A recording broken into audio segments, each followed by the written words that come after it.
7 дугаар бүлэг. Үйлдвэрлэлд шинжлэх ухааны ололтоос нэвтрүүлэх үе.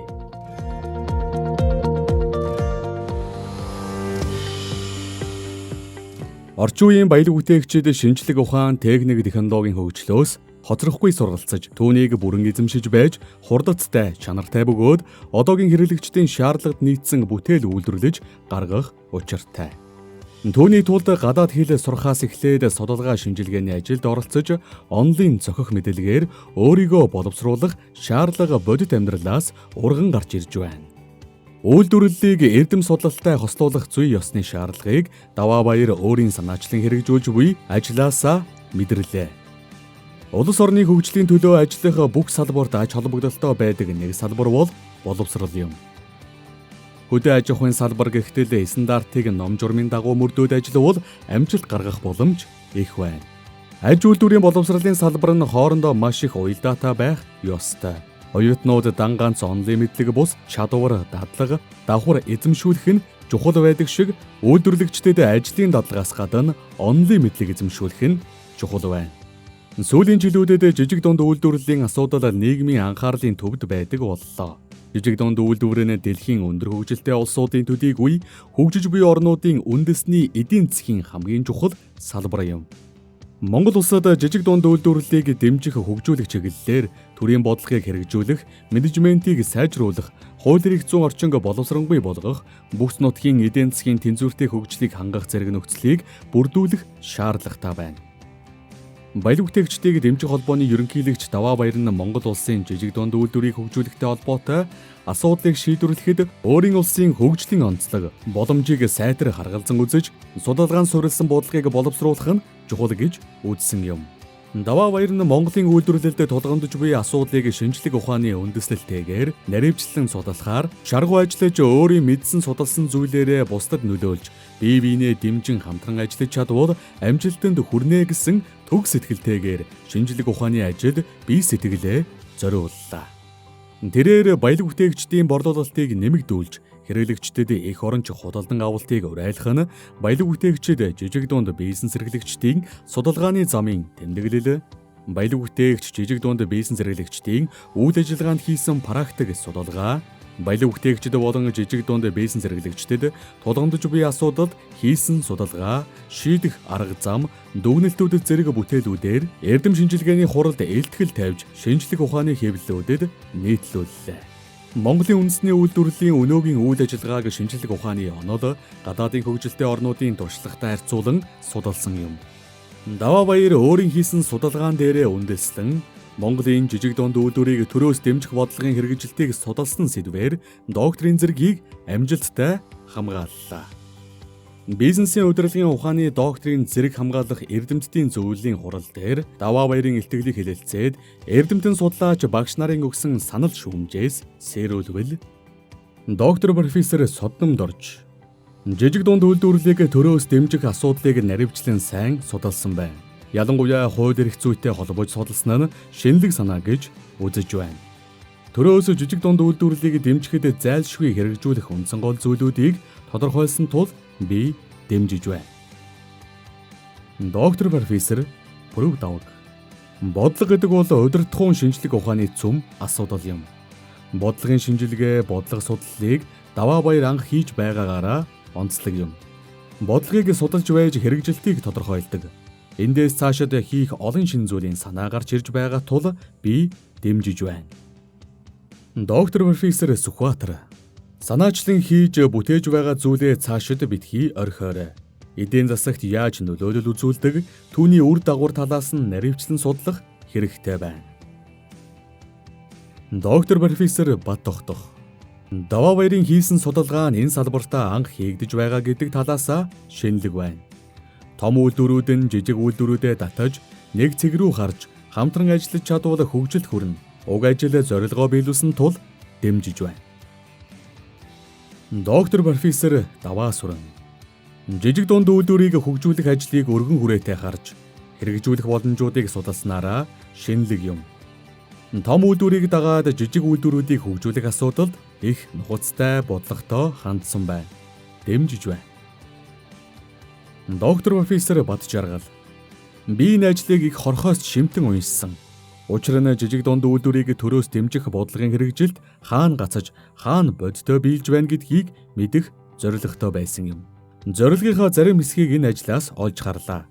Цаашид их зүйлийг хийнэ гэдэгт итгэж байна. Амжилт хүсье.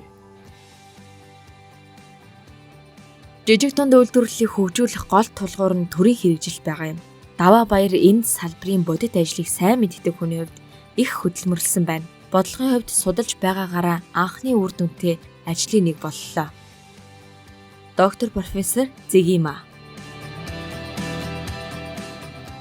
Жижиг дунд үйлдвэрлэлтэд тулж ажилладаг хүний хувьд бодит амьдрал дээр шаардлагатай байгаа чухал асуудлыг сонгон ажиллажээ. Хэлцэж байгаа асуудал нь чухал учир энэ удаагийн хурал нэлээд сунжирлаа.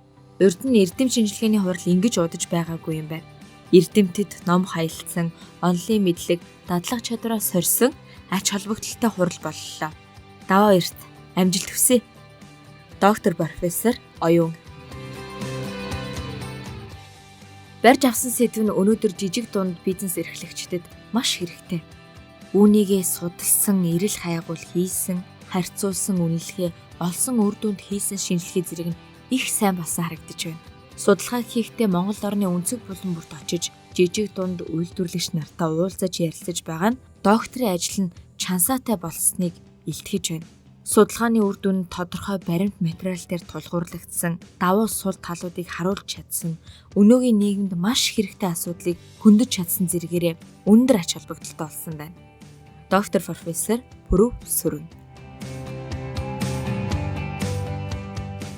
Энэхүү хүмүүнлэгийн ухааны докторийн зэрэг хамгаалуулах зөвлөлийн хуралдаан санал хураалтаар үргэлжилж 92.3%-аар Чимэд оржийн Даваа Баярт бизнесийн удирдлагын докторийн зэрэг олгохоор шийдвэрлэлээ.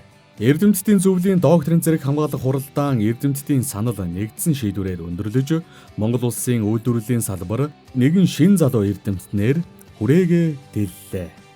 Бизнесийн удирдлагын доктор Чимэд оржийн Даваа Баярын эрдмийн зэрэг хамгаалсан ажлаас довчлон сэрүүлв.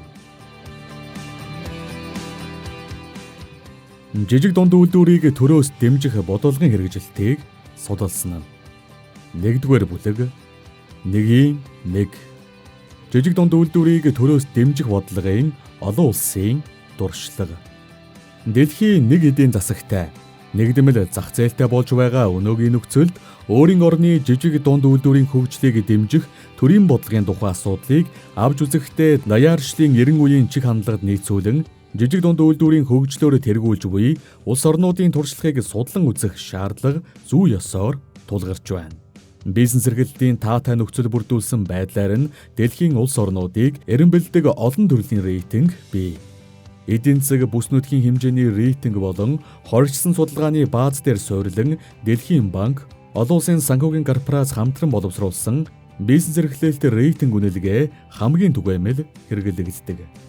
Энэхүү рейтинг тогтоох ажиллагаанд үйлдвэрлэлийн асуудлаар арга зүй хийгээд экспертийн тусламж үзүүлдэг нэрт эрдэмтэд, төрийн түвшээд, хуульчид, эдийн засагчдаас бүрдсэн олон орны 6700 гаруй экспертүүдийг датан оролцуулдаг байна. Дээрх рейтингийн дагуу 2013 оны байдлаар дэлхийн 189 орнуудыг эренбэлснийг дараах үснэгтээр харуулв. Өнөөдөр эдийн засгийн хөгжилд чухал ач холбогдол бүхий жижиг дунд үйлдвэрийн бизнес нь дэлхийн олон оронд түргэн хурдацтай хөгжиж тухайн орныхоо төдийгүй олон улсын эдийн засгийн доктортой хөгжлийн суурь болох нь практикаар нотлогдоод байна. Хөгжингүй орнуудын аж үйлдвэрийн салбарт нийт үйлдвэрийн ойролцоогоор 70-90%-ийг жижиг дунд үйлдвэрүүд эзэлж байна. Гадаад орнуудын жижиг дунд үйлдвэрийн секторын хөгжлийн байдлаас үзэхэд жижиг дунд үйлдвэрлэлийн хөгжлийн түвшин нь тухайн орны нэгдсэн эдийн засгийн хөгжлийн түвшинг шууд тодорхойлдог гэж хэлж болно. Хөгжингүй орнуудын ерөнхий хандлагыг харахад томоохон үйлдвэрүүд улс орны шинжлэх ухаан болон үйлдвэрлэлийн түвшинг тодорхойлдог бол жижиг дунд үйлдвэр нь өргөн олон нийтийн идэвхтэй амьдралын хэлбэр болж нийгэм эдийн засгийн тогтвортой хөгжлийг хангадаг. Ийм үзэл баримтлалын үндсэн дээр жижиг дунд үйлдвэрийг дэмжих тусгайлсан бодлого боловсруулан хэрэгжүүлэх болжээ. Өнөөдөр эдийн засгийн хөгжилд чухал ач холбогдол бүхий жижиг дунд үйлдвэрийн бизнес нь дэлхийн олон оронд түргэн хурдацтай хөгжиж, тухайн орныхоо төдийгүй олон улсын эдийн засгийн доктортой хөгжлийн суурь болох нь практикаар нотлогдоод байна. Дэлхийн зарим улс орнуудын дуршлагаас авч үзье. Америк нэгдсэн улсад 2013 оны байдлаар 500 хүртэлх ажилтнтай 7 сая орчим аж ахуй нэгж, 20-оос доош хүнтэй 6 сая аж ахуй нэгж тоологдсон байна. 1953 онд жижиг үйлдвэрийн удирдах газар байгуулагдсан тэр үеэс Америк нэгдсэн улсын жижиг дунд үйлдвэрийг хөгжүүлэх, дэмжих, төрийн бодлогын үндэс суурь тавигдсан гэж үздэг.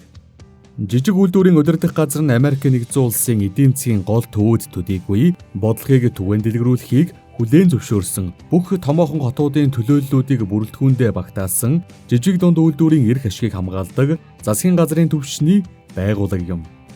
Уг байгууллага нь жижиг дунд үйлдвэрүүдэд 1-р санхүү мөнгөн тусламж үзүүлэх, 2-р мэдээлэл техник технологийн талаас дэмжих, 3-р бараа бүтээгдэхүүн борлуулахад засгийн газартаа гэрээ байгуулах, 4-р жижиг дунд үйлдвэрийн ашиг сонирхлыг хамгаалах гэсэн 4 чиглэлээр үйл ажиллагаагаа явуулдаг. Хөгжингүй орнуудын жижиг дунд үйлдвэрийг дэмжих төрийн байгууллагын бүтцийн судалгаанаас харахад Америк нэгдсэн улсын ерөнхийлөгчийн дэргэдэх жижиг бизнесийн захиргаа хэмээх байгууллага нь зохион байгуулалт бүтцийн хувьд үр ашигтай хувилбар болох нь тодорхой байна. Уг газар нь жижиг дунд үйлдвэрийг Америк нэгдсэн улсын доктортой хөгжлийн баталгаа болгоо зогсохгүй жижиг дунд үйлдвэрлэлийн хүчин чадлыг тодорхойлж Европын холбооны улсууд, Англи, Япон болон бусад орнууд жижиг дунд үйлдвэрийн дэмжлэгийн тогтолцоонд нотогшуулан ажиллаж байна. Төрөөс жижиг дунд үйлдвэрийн доктортой байдлыг хангах үүднээс энэхүү байгууллага нь засгийн газрын ямар нэг байгууллагад бус зөвхөн ерөнхийлөгчөд шууд харьяалагдсан ажиллаж ирсэн байна. Тус байгууллагыг ерөнхийлөгчийн санал болгосноор сенатор батлагдсан зөвлөл удирддаг байна. Өнөөдөр жижиг үйлдвэрийн удирдах газар нь жижиг дунд үйлдвэрлэлийн хөгжлийг дэмжих дэлхийн хамгийн том мэргэжсэн төрийн байгууллага болжээ. 2002 онд жилийн төсөв 18 тэрбум $, байхад жижиг дунд үйлдвэрлэлд зориулж янз бүрийн их сурвалжаас 400 тэрбум $-ын төсөв бүрдүүлсэний дотор 46 тэрбум $-ыг улсын захиалгаас бүрдүүлсэн байдлаас харахад жижиг үйлдвэрийн удирдах газрын үйл ажиллагааны царааг тодорхойлж байна. Жижиг үйлдвэрийн удирдах газар нь томоохон бүс нутаг хотуудад 108 төлөөлөгчийн газартай бөгөөд бүх мужид 4200 ажилчинтай. Жижиг дунд үйлдвэрлэлийг төрөөс нэг бол жижиг үйлдвэрийн газрын удирдах салбаруудаар эсвэл бүрэн эрхт итгэмжлэгдсэн компани, хамтрагч байгууллага, фирмүүдээр мөн түнчлэн зөвлөгөө өгөх төв бизнес төвүүдээр дамжуулан дэмжиж ирсэн байна. Энэхүү байгууллага нь Америк нэгдсэн улсад холбооны төсвөөс бүрэн бусаар санхүүждэг бүрэн эрхт компани, бизнес төв, зөвлөгөө өгөх төв, салбар төлөөлөгчийн салбар газруудыг хамруулан ажиллаж байна. Мөн Америк нэгдсэн улс нь үндэсний цөөнхөд чиглэсэн жижиг дунд үйлдвэрийг хөгжүүлэх тусгай хөтөлбөр хэрэгжүүлдэг. Үндэсний цөөхөд хамаарах 3 сая гаруй аж ахуй нэгж байна. Америкийн бүх мужуудад жижиг дунд үйлдвэрийн төлөөлөгчийн газар байдаг бөгөөд уг төв нь бизнес хөгжүүлэх бусад төвүүдтэй холбоотой ажилладаг. Бизнесийг хөгжүүлэх төвүүд нь хүн амыг аж ахуйн үйл ажиллагаанд дадлагжуулах, санхүүжүүлэх, зөвлөгөө өгөх, жижиг дунд үйлдвэрүүдийн үйл ажиллагааг өргөжүүлэхэд төлхөө анхаардаг. Бизнес хөгжүүлэх төвүүд дараах чиглэлээр үйл ажиллагаагаа явуулдаг байна. Бизнес эрхлэх, бизнесээ эхлүүлэх, төлөвлөх, аж ахуй үйл ажиллагааг эргэлэхэд шаардлагатай үе шатны сургалт явуулах, үйлдвэрлэлийн үйл ажиллагааны үр ашгийн тооцоо гаргаж, сургах болон бизнесийн төсөл бичих, зөвлөгөө өгөх зэрэг сургалтыг хүн амын дунд явуулах, маркетингийн судалгаа хийх, мэдээлэл олж авах, эдийн засгийн урьдчилсан прогноз гаргах, зах зээлийн чиг хандлага, эрэл нийлүүлэлтийг судлах. Улсын захиалгаар гүйцэтгэх бүтээгдэхүүний үйлдвэрлэлд оролцогчдыг магадлан итгэмжлэл болон сертификат авахд бэлтгэх. Жижиг бизнесийг дэмжих засгийн газрын төсөл хөтөлбөрт хамрагдахад дэмжлэг үзүүлэх. Санхүүгийн их үүсвэр олоход нь дэмжлэг үзүүлэх.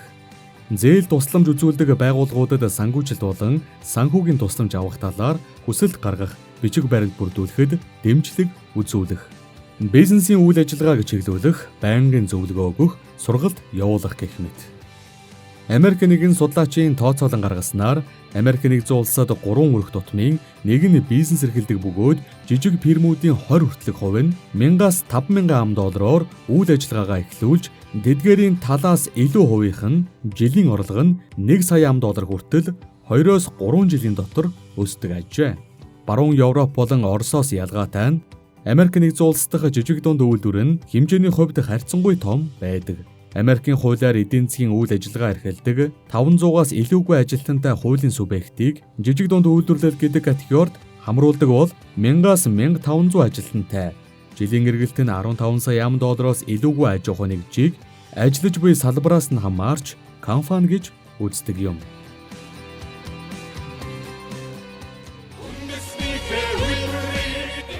Сонсогч та бүхэн яг одоо баялаг бүтээгч номыг сонсож байна.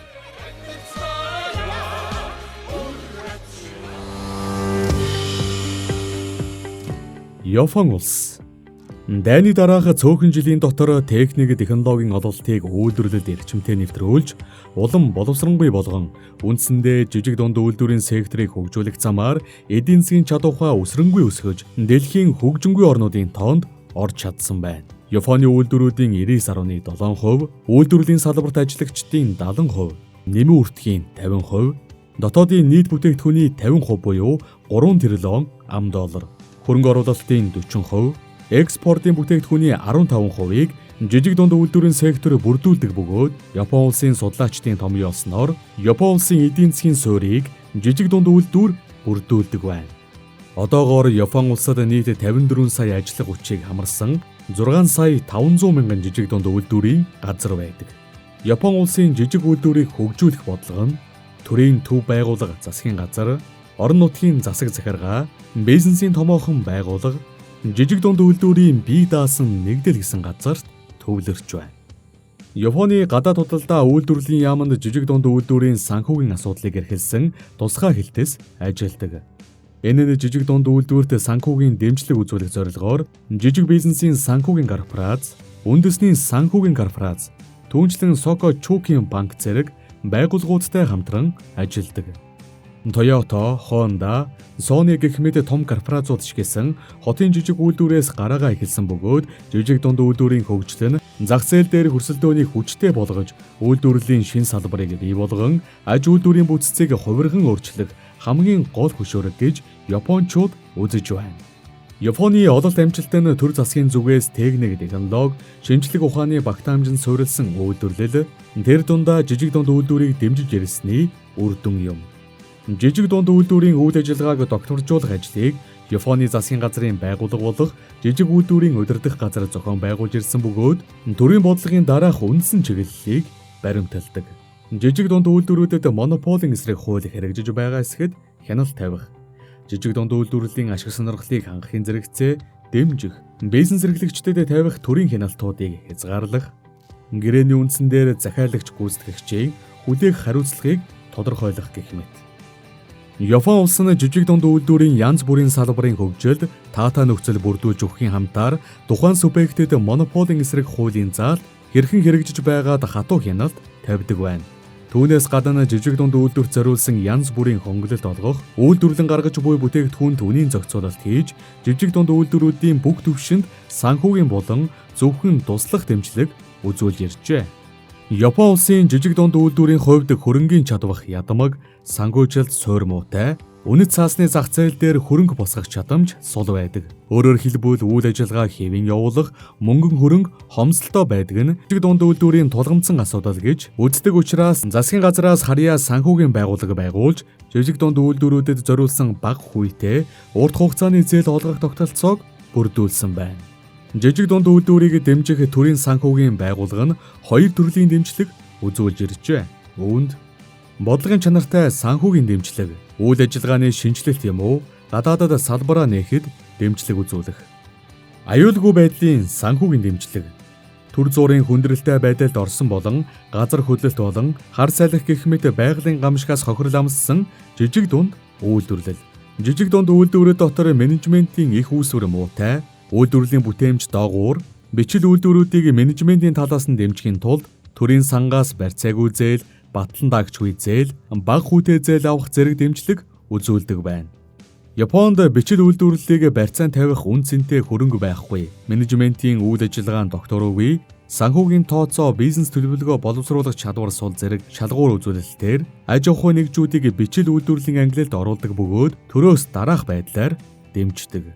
Үүнд нэгдүгээрт датурын дэмжлэг. Жижиг дунд үйлдвэрлэж чиглэсэн татварын тогтолцоо нь санхүүгийн дэмжлэгийн тогтолцооны нэгэн адил жижиг дунд үйлдвэрийг хөгжүүлэхэд чиглэсэн чухал арга хэмжээний нэг бөгөөд татварын олон төрлийн хөнгөлтөөр дамжуулан жижиг дунд үйлдвэрлэлийн үйл ажиллагааг дэмждэг.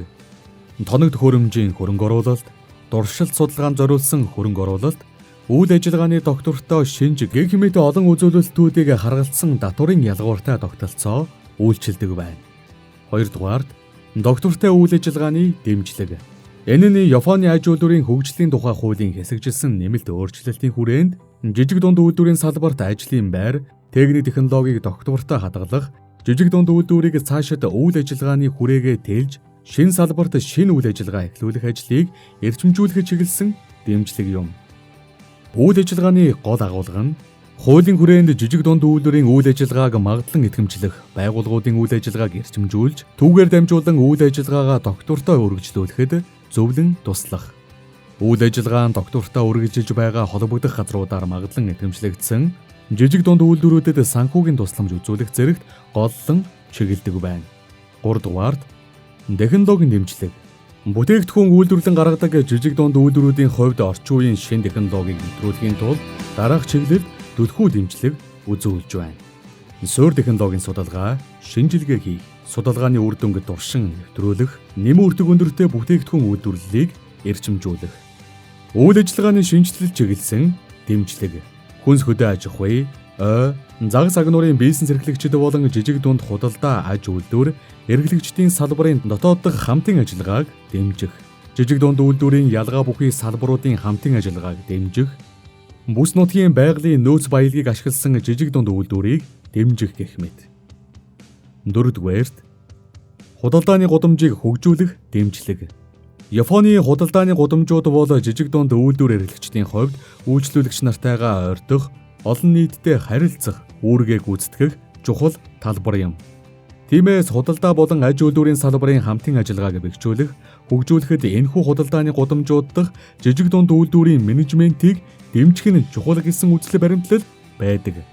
5 дугаарт жижиг дунд үйлдвэрлэлийг цаашид хөгжүүлэн бэхжүүлэх хөшүүрэг нь юу вэ? Япон улс жижиг дунд үйлдвэрлэлийг хөгжүүлэх талаар төр засгаас ихээхэн анхаарч ирсэн. Тиймээс 1948 онд жижиг дунд үйлдвэрийн газар байгуулагдаж, 1999 онд жижиг дунд үйлдвэрлэлийн суурь хуульд зарчмын томоохон өөрчлөлт оруулсан. 2003 онд дахин шинжилэн засварласан. Гэхдээ л цаг үеийн өөрчлөлтөнд нийцүүлэн төр засгаас яаралтай дэмжлэг үзүүлэх хэрэгтэй гэж үздэг хүмүүс олон байна. Аж үйлдвэрлэлийн шинжилгээний газрын нийшиг хүчий бол тэдний нэг бөгөөд жижиг дунд үйлдвэрлэлд зөвхөн санхүүгийн дэмжлэг үзүүлэх төдий бус үйлдвэрүүдийн хоорондох захирагдах харилцааг хэвтэй харилцаанд шилжүүлэн хувиргаж, янз бүрийн чиглэлийн компаниуд хөрөнгө хийгээд чадварлаг хүний нөөц гэх мэт менежментийн их усүрүүдэд аксес хийж болох үз тийм тогтолцоо бий болгох хэрэгтэй гэж үздэг. Жижиг дунд үйлдвэрлэлийг бэхжүүлэн хөгжүүлэхийн тулд аж үйлдвэрийн салбар, орон нутаг тус бүр үйлдвэрлэлд анхаарлаа хандуулж тодорхой арга хэмжээ авч эхэлж байна. Тухайлбал 2009 онд METRS нэртэй аж үйлдвэрийн групп байгуулагдсан. Уг групп нь Токио дахь янз бүрийн салбарын өндөр технологи бүхий 10 компанийг бүрэлдэхүүндээ багтаадаг бөгөөд онгоцны эд ангийг дотоод, гадаадын зах зээлд нийлүүлэх үйл ажиллагаа явуулдаг. Фукушика мужид мөн адил мужийн жижиг дунд үйлдвэрлэлүүд нийлж Азийн хөрш орнууд руу үйл ажиллагаагаа өргөжүүлж байна. Энэ мэтэр жижиг дунд үйлдвэрлэлийг дэмжсэн олон янзын арга хэмжээг авч байна. Гэхдээ энэхүү дэмжлэгийн арга хэмжээг жижиг дунд үйлдвэрүүд өөрсдөө бүрэн ухамсарлах явдал чухал асуудал болж байдаг аж. Жижиг дунд үйлдвэрийн газрын Такахарагийн үзэж байгаагаар дэмжлэгийн ямар арга хэмжээ авч байгааг жижиг дунд үйлдвэрлэл эрхлэгчид сайн ойлгохгүй явдал байгаа учраас тус газраас авч хэрэгжүүлж буй олон талт арга хэмжээг ойлгож ухамсарлах явдал энэ тэргүүний асуудал болж байгаа ажээ. 6 дугаарт жижиг дунд үйлдвэрлэлийг гадаад зах зээлд гаргах чухал. Японы эдийн засаг хүндрэлтэй болж цаашид хүн ам зүйн хувьд өндөр насны эзлэх хөв өсөж байгаа өнөөгийн үед жижиг дунд үйлдвэрлэлийн хөгжлийн боломжийг гадаад зах зээлээс хайхаас өөр аргагүй болж байгаа аж. Гэхдээ хэдийнэ үүнийг хийж эхэлсэн газрууд ч мэдээж байна. Том үйлдвэрүүдтэй харьцуулахад жижиг дунд үйлдвэрт ийм боломж бага боловч тооны хувьд цөөнч гадаад экспортод жижиг дунд үйлдвэрлэлийн ашиг өссөн үзүүлэлт байна. Жишээ нь 2002 онд жижиг дунд үйлдвэрлэлийн гадаад зах зээлд олсон ашиг 4.4% байсан бол 2008 онд 7.4% болж өсжээ. Гэхдээ бусад орны жижиг дунд үйлдвэрлэгч нартай харьцуулбал Японы жижиг дунд үйлдвэрүүд нэг алхам хоцорж байна. Европын холбооны орнуудын ижил төрлийн үйлдвэрүүтэй харьцуулахад 101-ээс 250 хүнтэй Европын холбооны орны жижиг дунд үйлдвэрийн 58% нь гадагш бүтээгдэхүүнээ экспортлж байхад Японы 30% байгаагаас үзвэл хол хоцорсон байгаа нь харагдана. Жишээ нь бэсрэг буудал, том зориг бүхий жижиг өрөөтэй зочид буудал, Токио хотын Тайто дүрэгт байрладаг 8 ажилтнтай бэсрэг буудал, капсул хотел эрхэлдэг. Хямрал өртсөн ч үйл ажиллагаагаа сэргээж тэр сургамжаа ашиглан ижил төрлийн аж ахуй нэгжтэй зориулан зөвлөх үйлчилгээ эрхэлж байгаа уг компанийг сонгодог утгаар нь жижиг дунд үйлдвэрлэл гэж нэрлэхэд бас хэцүү байж болох юм. Гадаад зах зээл рүү хандаж инновацийг идэвхтэй хэрэгжүүлж байгаа гэдэг утгаараа өрөмөгц аж ахуй нэгж юм. Ажлыг үргэлжлүүлж эхлэх үед компани 500 сая йений өртөгтэй байсан нь тодорхой болжээ. Гэвч тэр үед засгийн газраас авч хэрэгжүүлсэн муу зээлийг зохицуулах арга хэмжээний хүрээнд банктай өрийн солилцооны гэрээ хийж өрийн дийлэн хэсгийг багасгахаар тохиролцжээ. Түүний ачаар хямралыг даван туулж чадсан байна. Түүнээс хойш Юкио бизнесээ шинчилж эмэгтэйчүүд болон гадныханд зориулан өөрчилснөөр өрөө төлж гүйцээсэн байна. Юка болон түүний хамт олон өөрсдийн хүчээр бизнесээ татаж түүний дараагаас бэсрэг зочид буудлуудад зориулсан зөвлөх үйлчилгээ эрхлэх болсон байна. Одоогоор тус компани 8 ажилтнтайгаар үйл ажиллагаагаа явуулж, капсул хотелын эрхэлдэг 5-6 компанитай зөвлөх үйлчилгээний гэрээтэй ажиллаж байна. Гэрээний гол зарчим нь тодорхой хэмжээний ашиг олох хүртлээр зөвлөх үйлчилгээний төлбөр төлөхгүй байхаар хийгддэг байна. Түүнээс гадна зочид буудалтаа шилдэг үйлчилгээ, тоног төхөөрөмжийг бий болгож чадсан. Зочныг нойрсоход нь онцгой нийцсэн онцлог бүхий шинэ хэлбэрийн унтлагын тавилга, төхөөрөмжийн шин санаа гаргасан гин. Тэдний өнгөрсөн жил Киото хотод шинээр нээсэн Nine Awards түүний анхных байсан. Тэдний үйл ажиллагаа одоохондоо цомхон хүрээтэй байгаа боловч Юко гадаа зах зээл рүү үйл ажиллагаагаа тэлэх эхэллээ тавиад байна. Тэрээр Киотод эхлүүлсэн нойрсох төв нь шилдэг дизайнаараа аль хэдийнэ дэлхийн олон орны анхаарлыг татаж эхэлсэн төдийгүй одоогоор Лондон, Роттердам, Москва, Нью-Йорк, Шанхай зэрэг хотуудад хамтран үйл ажиллагаа явуулах гэрэг хэлэлцээрийн шатанд явж байгаа юм байна. Цаашид ийм олон улсын зах зээлд гарч үйл ажиллагаагаа үргэлжлүүлэхийн тулд үл хөдлөх хөрөнгийн компани эрхэлдэг түншүүдээр хөрөнгө оруулалт хийлгэж шинэ компани байгуулах хэрэгтэй гэж үзэж байгаач. Юко хэлэхдээ тус компани одоо хэрн үндсэндээ гэр бүлийн үйлдвэрлэл хийвэр байгаа бөгөөд хувьцаа эзэмсэгчд нь зөвхөн гэр бүлийн гишүүдгээд одоогийн энэ хэв маягийн менежментээр цаашид компани үйл ажиллагааг өргөжүүлэн тэлэхэд тодорхой саад учрна гэж дурдсан байна.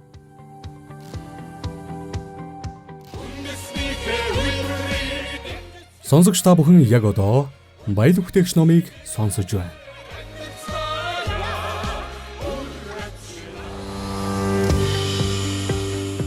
Бүгд найрамдах хятад ард улс. Хятадын эдийн засгийн үзүүлэлтэнд жижиг дунд үйлдвэрийн сектор дотоодын нийт бүтээгдэхүүний 53%-ийг, экспортын бүтээгдэхүүний 60%-ийг, нийт бүтээгдэхүүний 80% тус эзэлж байгаа нь Европын холбооны улсуудаас харьцангуй бага хувьтай байна. Хятадын эдийн засгийн өсөлтийг хангах, зах зээлийг сэргээхэд чухал хүчин зүйл болдог жижиг дунд үйлдвэрийн хөгжил нь улс орны эдийн засагт чухал үүрэг гүйцэтгэж ирсэн. Хятадын засгийн газраас жижиг дунд үйлдвэрийг олон талаар дэмжин тусалж байгаа бөгөөд үйлдвэрлэлийн зээл олгох, хөрөнгө оруулалт хийхэд ижил нөхцөлтэй хандах, үйлдвэрлэлийг боловсронгүй болгох, шинжлэх ухааны ололт, шинэ технологиг нэвтрүүлэх, эдийн засгийн өсөлтийг хангах, татварын орчныг зохицуулах гэх мэт олон чиглэлээр хууль эрх зүйн бичиг баримтуудыг боловсронгүй болгож ирсэн байна. Хятадын засгийн газраас жижиг дунд үйлдвэрийг дэмжих, хөгжүүлэхэд төрийн санг бэхжүүлэх идэвхтэй үйл ажиллагаа явуулж байгаа нь жижиг дунд үйлдвэрийн бизнесийг хөгжүүлэх чухал нөхцөл болсон банкнаас зээл авах баталгааг нь гаргаж өгөхөд чиглэгдэж байгаа юм. Уг санаа нь томоохон үйлдвэрийн газруудтай харьцуулахад татварын тодорхой хөнгөлөлт үзүүлэх, нэмэлт санхүүжилт хийх зэргээр эдийн засгийн бүх чиглэлд эрг ажлыг хамгаалах зорилгоор үйл ажиллагаа явуулдаг байна.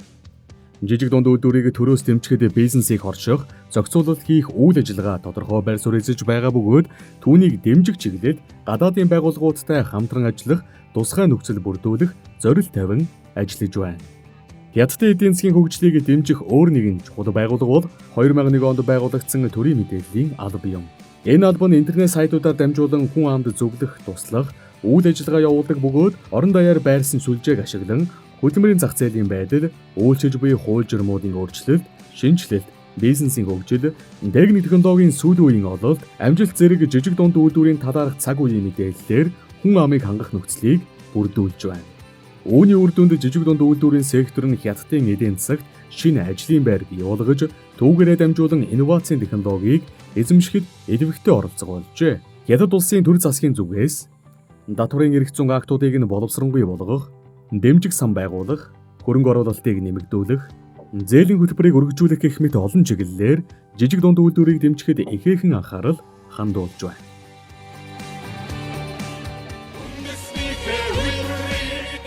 Сонсогч та бүхэн яг одоо баялаг бүтээгч номыг сонсож байна.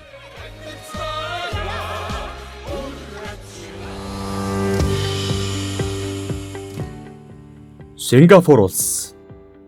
Судлаачдын үзэж байгаагаар Сингапур улс жижиг дунд үйлдвэрийн хөгжлөөрөө дэлхийд 5 дугаар байранд яваа дэлхийн өндөр хөгжилтэй орнуудын нэг юм.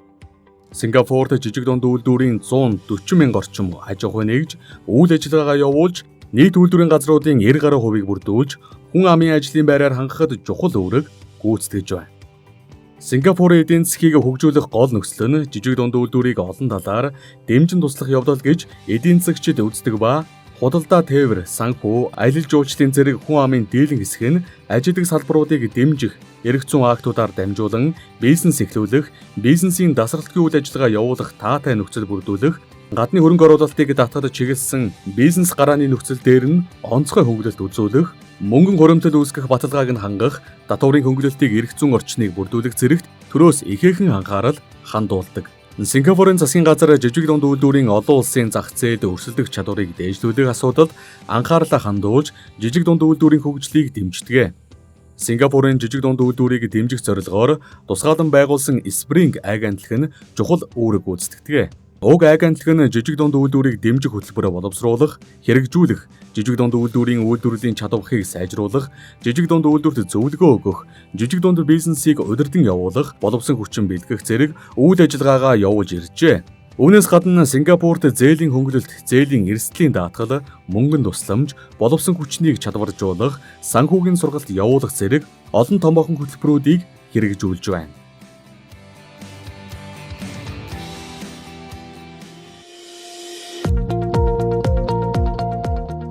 Канада улс. 500 сая хүртэл $10 орлоготой 500-аас доош ажилтнтай үйлдвэрийн газрыг жижиг дунд үйлдвэрийн газар гэж Канадад үздэг. Тус улсад 1 сая жижиг дунд үйлдвэр байгаа бөгөөд үүний 73-аас дээш хувийг худалдаа, үйлчилгээ, 27 орчим хувийг үйлдвэрлэл эзэлдэг. Жижиг дунд үйлдвэрийг хөгжүүлэхэд Канадын засгийн газраас онцгой анхаарч тусгай хөтөлбөрүүд хэрэгжүүлдэг бөгөөд засгийн газраас 2011 онд жижиг бизнесийг түгээмэл болгох аян зарласан. Үүний үр дүнд бизнесийн салбарт залуучууд, эмэгтэйчүүдийн оролцоо нэмэгдсэн бөгөөд шинээр бий болсон аж ахуй нэгжид ажилчдын 75%-ийг эмэгтэйчүүд эзэлж байна. Канадад жижиг дунд үйлдвэр эрхлэгчдийн бараа бүтээгдэхүүнийг экспортлох хөтөлбөрийг худалдааны комиссийн алба болон бизнесийн байгууллагын хөтөлбөрийн алба эрхлэн хэрэгжүүлж байна. Канадын төрөөс аж ахуй нэгжийг газар нутаг байршлаас нь хамруулан татвар зээлээр дэмжих бодлого явуулж байна.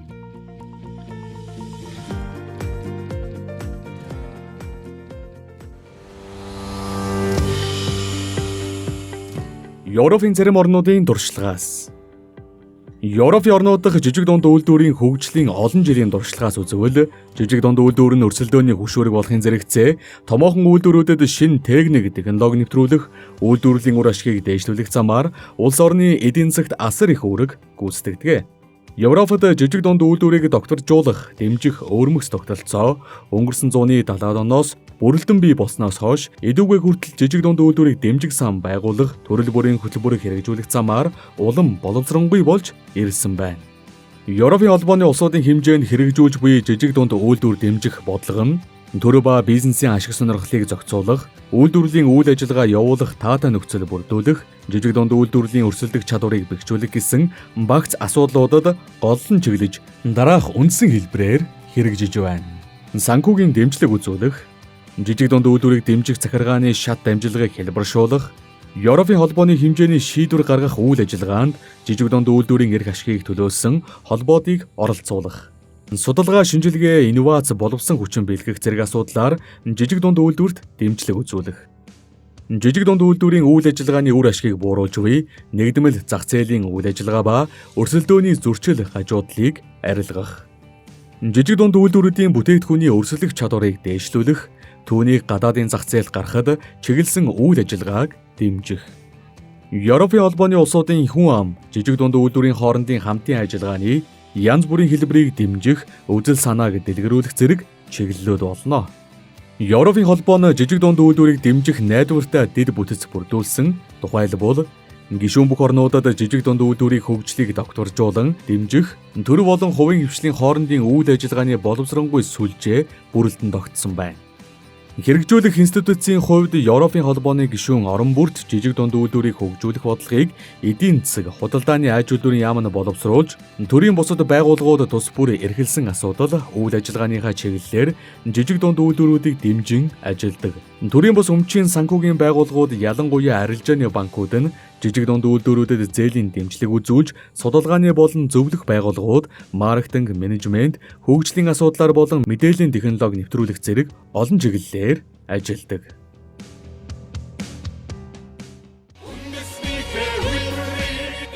Сонсогч та бүхэн яг одоо баялаг бүтээгч номыг сонсож байна.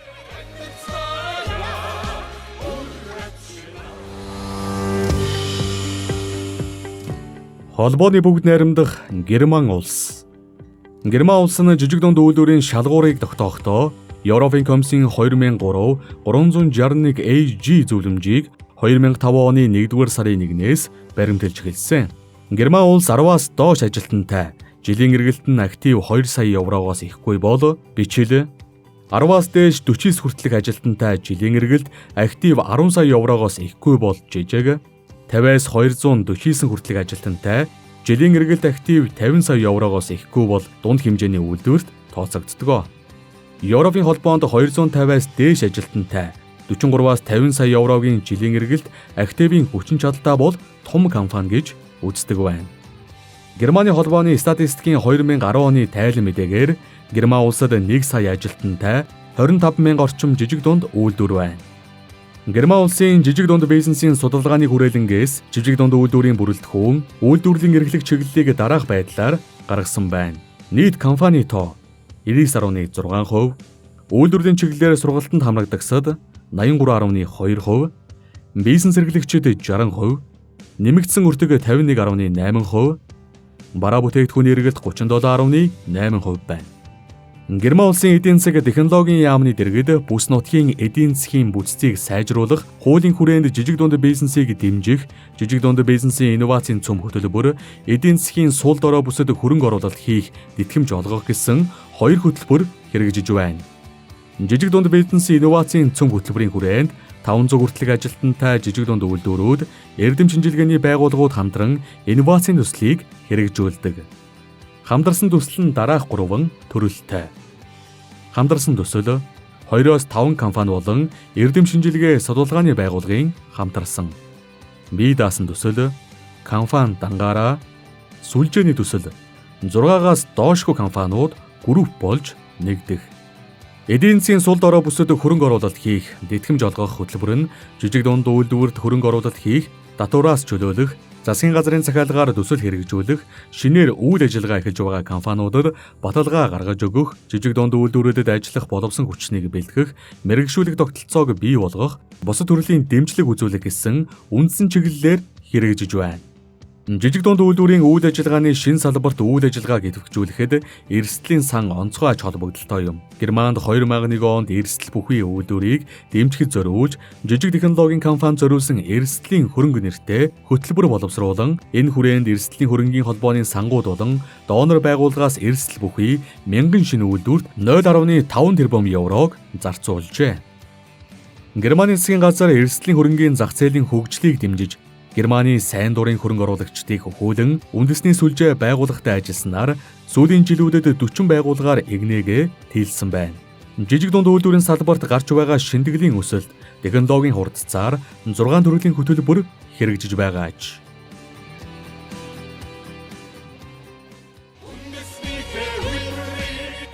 Сонсогч та бүхэн яг одоо баялаг бүтээгч номыг сонсож байна.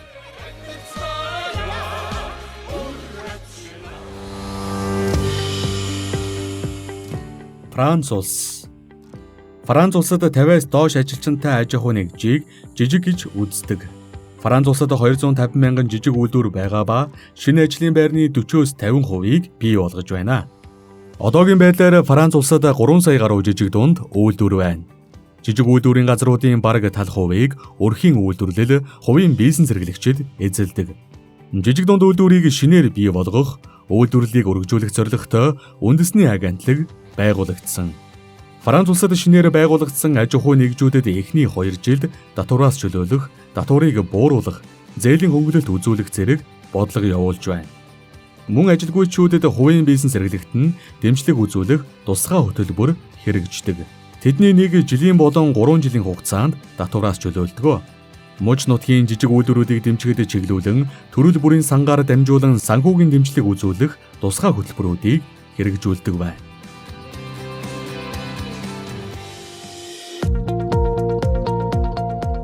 Испани улс. Испани улсын үндэсний үйлдвэрлэлийн 80%-ийг жижиг дунд үйлдвэрлэл эзэлдэг. Жижиг дунд үйлдвэрлэлийн гол чиглэлд хөдөө аж ахуй, хүнсний үйлдвэрлэл, түүний дотор жихэр дарсны үйлдвэрлэл, аялал жуулчлал ордог байна. Үлдсэн 25-аас 30%-ийг барилга, бусад төрлийн үйлдвэрлэл, хүлэг онгоцны үйлдвэрлэл эзэлдэг. Жижиг дунд бизнесийг дэмжихэд олон тооны хөтөлбөр хэрэгждэг. Эхний 5 жилд татвараас чөлөөлөх, бизнес өргөжүүлэхэд нь удаан хугацааны зээл олгодог. Испани улсын засгийн газар оюутан, эмэгтэйчүүд, цагаачид гэх мэт нийгмийн эмзэг бүлгийнхнийг ажлын байраар хангах, нийгэм чиглэсэн үйл ажиллагаанд гол анхаарлаа хандуулдаг. Испани улсын засгийн газраас жижиг дунд үйлдвэрлэлийг дэмжих олон тооны байгууллага, сангуудыг бий болгож үйлчилгээ үзүүлдэг байна.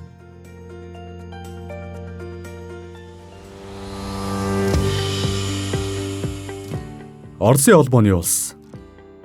Оросын холбооны хуулийн дагуу жижиг дунд үйлдвэрийг 3 ангилсан байна. Бичил үйлдвэр 15 хүртэл ажилтнтай 60 сая рублийн орлоготой хуулийн этгээд. Жижиг үйлдвэр 15-аас 100 ажилтнтай 400 сая рублийн орлоготой хуулийн этгээд. Дунд үйлдвэр 100-аас 499 ажилтнтай хуулийн этгээдийг хамруулна. Эдгээр 3 төрлийн хуулийн этгээдийн дөрмийн сандах төр орон нутгийн захиргаа, гадаадын хуулийн этгээд, олон нутгийн болон шашны байгууллага, сайн үйлсийн болон бусад төрлийн сангийн эзлэх хувь 25%-аас хэтрэхгүй байхаар заасан байна. Оросын холбооны улсын жижиг дунд үйлдвэрийн ангилсан энэхүү нөхцөл нь Европын холбооны баталсан жижиг дунд бизнесийн шалгууруудтай ойролцоо байгаа юм.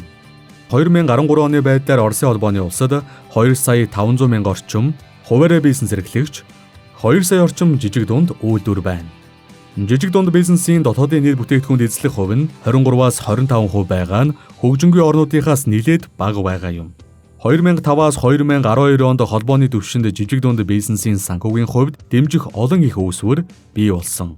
Тухайлбал, Оросын эдийн засгийн хөгжлийн яамны хэрэгжүүлдэг жижиг дунд бизнесийг дэмжих санхүүгийн хөтөлбөр, жижиг дунд бизнесийн санхүүг дэмжих MSP банкаас хэрэгжүүлдэг санхүүгийн хөтөлбөр, бараа бүтээгдэхүүнийг гадаадад экспортлох, чиг баримжаа бүхий жижиг дунд үйлдвэрийг дэмжих, төрийн зүгээс баталгаа гаргах хөтөлбөр. Оросын хөдөө аж ахуйн яамнаас хэрэгжүүлдэг хөдөө аж ахуйн салбарын жижиг дунд бизнесийг дэмжих хөтөлбөр. Оросын хөдөлмөрийн яамнаас хэрэгжүүлдэг ажилгүй иргэдийн хөдөлмөр эрхлэлтийг дэмжих хөтөлбөр. Шинжлэх ухаан технологийн салбарын жижиг дунд бизнесийг дэмжих, сангийн тус салбарын жижиг дунд бизнесийг дэмжих чиглэсэн цогц хөтөлбөр. 2013 онд жижиг бизнесийг дэмжих төрөл бүрийн хөтөлбөр арга хэмжээнд зориулж холбооны төсвөөс 34.5 тэрбум гаруй рубль хуваарлсан байна.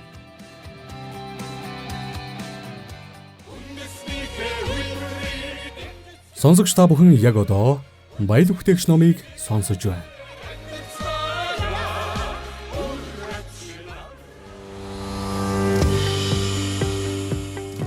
Казахстан улс.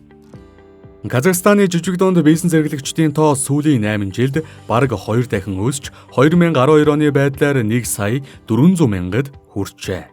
Үүний үр дүнд жижиг дунд бизнес эрхлэгчдийн хувь 92-оос 95 болж өсч сүүлийн 3 жилд өөрчлөгдөөгүй.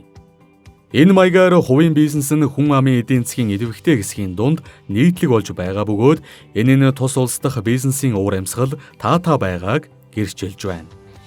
Жижиг дунд бизнес эрхлэгчдийн тоо тогтмол өсч байгаа нь төрөөс татварын системийг сайжруулах, захиргааны саад дотгорыг багасгах, санхүүгийн болон бусад хэлбэрийн тусламж үзүүлэх замаар хувийн хөвшлийг хөгжүүлэх бодлогыг барьж байгаатай холбоотой.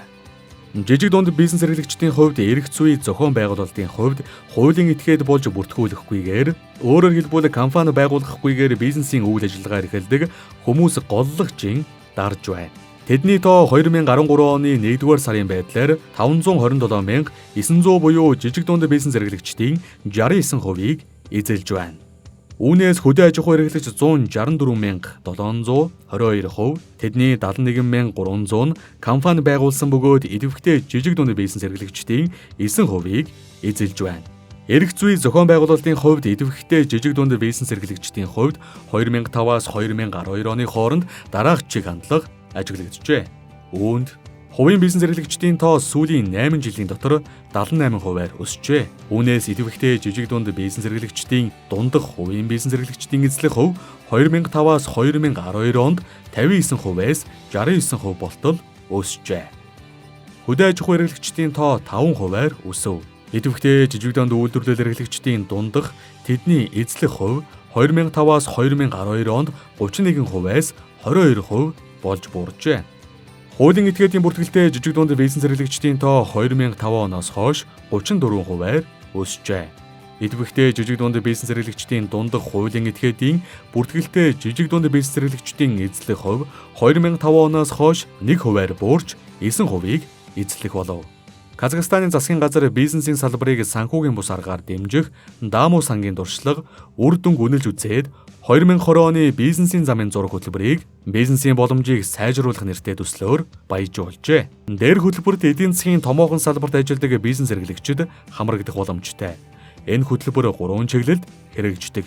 Үүнд 1-р бизнесийн шин санааг дэмжих. Төрөөс үзүүлэх энэ төрлийн дэмжлэг нь төслийн санхүүжилтэнд банкнаас мөнгө зээлэхэд хүүгэн төлөх 7%, банкны зээлийг батлан даах 70% хүртэл үйлдвэрлэлийн дэд бүтцийг хөгжүүлэх гэсэн эсхүүдээс бүрдэж байна. Хямралаас болж эрсдэлд орсон бизнес эрхлэгчдийг дэмжих чиглэсэн бизнесийн секторыг эрүүлжүүлэх чиглэл. Энэ чиглэл 2012 оны хүртэл хэрэгжсэн бөгөөд дараах дэмжлэгүүдийг хамарна. Өмнө авсан болон шалгарсан төслүүдэд нэгдсэн байдлаар олгох гэж буй зээлийн хүүг хэсэгчлэн төлөх. Торгуул тавихгүйгээр тухайн компани өрийг төлөх хугацааг хойшлуулах асуудлыг авч үзэх. Хувь хүний албан татварын үр хамаарахгүй. Санхүү эдийн засгийг эрүүлжүүлэх төлөвлөгөөний хүрээндх бусад арга хэмжээнүүд жишээ нь Казахстаны хөрөнгийн бирж дээр байршсан төрийн үнэт цаасаар дотоодын банкнд тавьсан өрийн нөхцөлийг хөнгөвчлөх зэрэг хамаарна.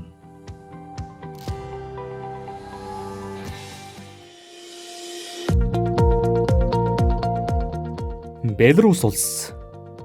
Сүүлийн жилүүдэд Беларусь улсад жижиг дунд бизнесийн ач холбогдлыг шийдвэр гаргах төвшөнд төрөөс нэг бус удаа хөндөж зохих шийдвэрүүдийг төрөөс гаргасан. Тухайлбал 2012 оны сүүлээр сайд нарын зөвлөлийн тогтоолоор баталсан жижиг дунд бизнесийг дэмжих 2013-аас 2015 хөтөлбөрийг хэрэгжүүлсэн бөгөөд уг хөтөлбөрт 2015 он гэхэд жижиг дунд бизнесийн бүтээгдэхүүний дотоодын нийт бүтээгдэхүүнд эзлэх хувийг 30%, тус секторт ажиллагчдын тоог 1,800,000 хүргэх зорилго тавьжээ. Одоогоор дотоодын нийт бүтээгдэхүүнүүд жижиг дунд бизнесийн эзлэх хувь 23.6% байна.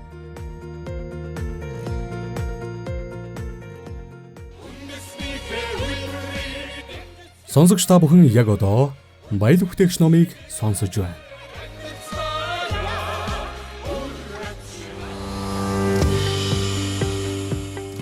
Нэгийн 2 Монгол улсад жижиг дунд үйлдвэрийг хөгжүүлэх төрийн бодлогыг боловсруулж, хууль хэрэгцүү орчин бүрдүүлсэн нь. Жижиг дунд үйлдвэрийг хөгжүүлэх төрийн бодлого нь улс орны нийгэм эдийн засгийн хөгжлийн төрийн бодлогын салшгүй үндсэн хэсэг бөгөөд үндэсний эрх ашиг сонирхлын үүднээс жижиг дунд үйлдвэрийн салбарын эдийн засгийн болон зохион байгуулалт эрх зүйн үндсэн зарчим чиг хандлах хэлбэрийг тодорхойлдог.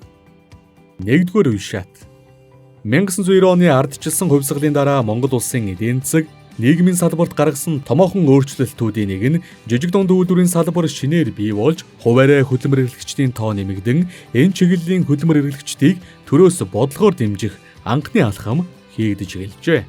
Тухайлбал Монгол улсын эдийн засаг нийгмийн хөгжлийн 1994 оны үндсэн чиглэлд хуваарай эрхлэх аж ахуй иргэдийн хоршоо бүрэн бүс хариуцлагатай компаниудаас ажлын байр бий болгоход зориулсан хөрөнгийг татвараас чөлөөлөх, ажлын шинэ байр бий болгоход зориулан ханиулагчдаас олгох зориулалттай зээлийн жижиг дунд үйлдвэр эрхлэх чиглэлээр хөнгөлөлтөө нөхцлөөр иргэдэд ашиглуулах зорилтыг дэвшүүлж, Монгол улс Америк нэгдсэн улсын засгийн газрын хооронд 1992-оос 1993 онд байгуулсан Америк нэгдсэн улсаас Монгол улсад хөдөө аж ахуйн бүтээгдэхүүнийг тусламж үзүүлэх тухай хэлэлцээрийн дагуу тусламжийн шаардлагаас зүсгийн досны борлуулалтын орлогоос жижиг дунд үйлдвэрийг санхүүгийн хувьд төрөөс бодлогоор дэмжих зорилгоор худалдаа үйлдвэрийн яамд жижиг дунд үйлдвэрийг дэмжих санг байгуулж, уг сангийн үйл ажиллагааг эрхлэх жижиг дунд үйлдвэрийн хэлтсийг зохион байгуулжээ.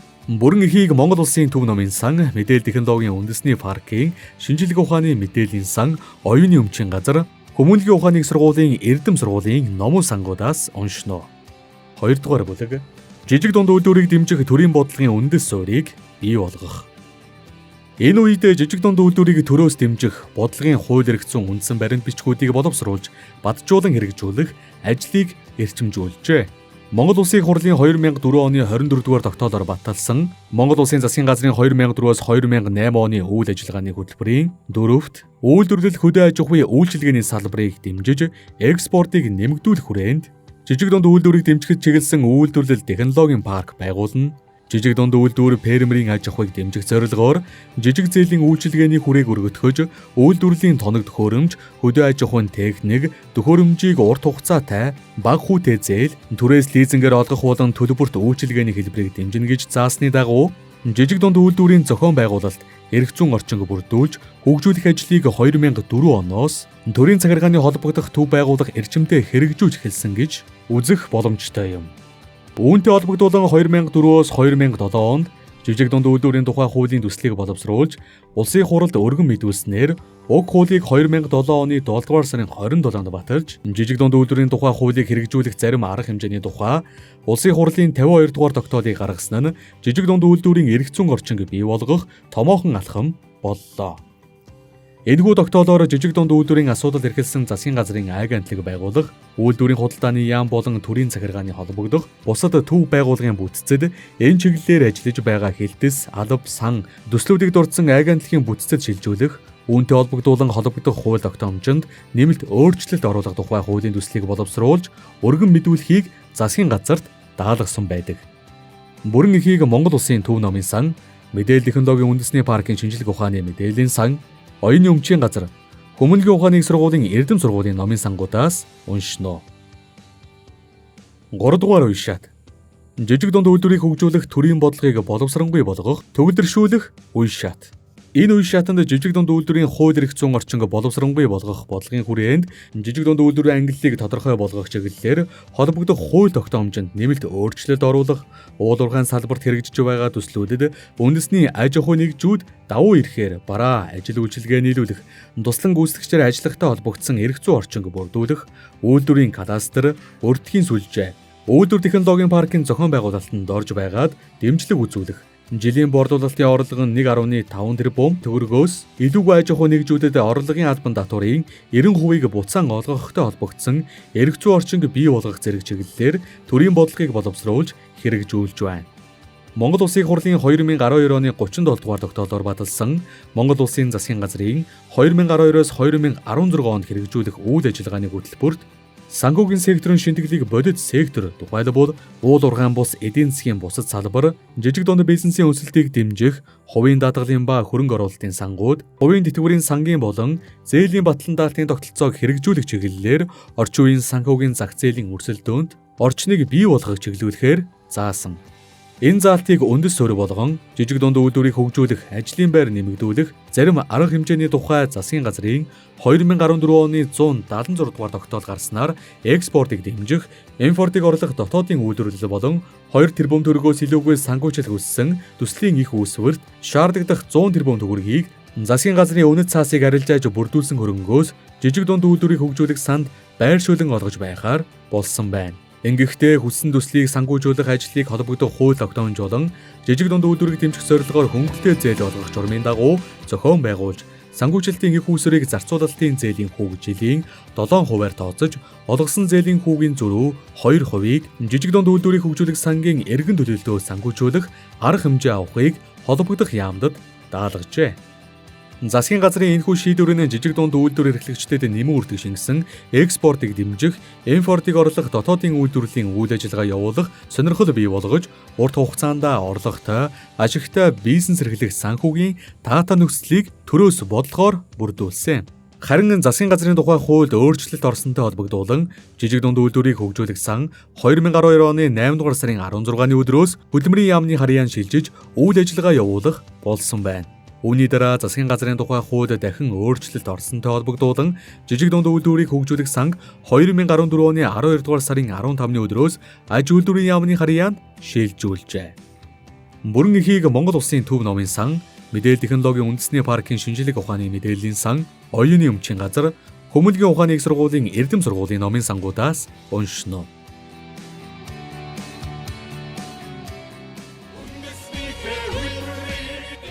Сонсогч та бүхэн яг одоо баялаг бүтээгч номыг сонсож байна.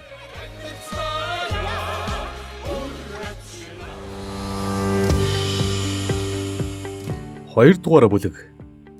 Жижиг дунд үйлдвэрийг төрөөс дэмжих бодлогын хэрэгжилтийн судалгаа. 2.1. Жижиг дунд үйлдвэрийг эдийн засгийн талаар төрөөс дэмжих бодлогын хэрэгжилт. Жижиг дунд үйлдвэрийг дэмжих хөтөлбөрүүдэд тавьсан зорилтуудын хэрэгжилтийг авч үзэхэд дараах чиглэлээр голдуу хэрэгжсэн байна. Үүнд эдийн засаг, удирдлага, зохион байгуулалт болон нийгмийн ажилгүйдлийг бууруулах гэж тодорхой салбарт үр дүнг өгсөн байна. Монгол Улсын засгийн газрын жижиг дунд үйлдвэрийг хөгжүүлэх санд 2000-с 2011 онд 260 тэрбум 800 сая төгрөгийн их усвар бүрдүүлэн нийтдээ 5012 төсөлд хөнгөлөлтөө зээл болон санхүүгийн түрээ хэлбэрээр олгосон байна.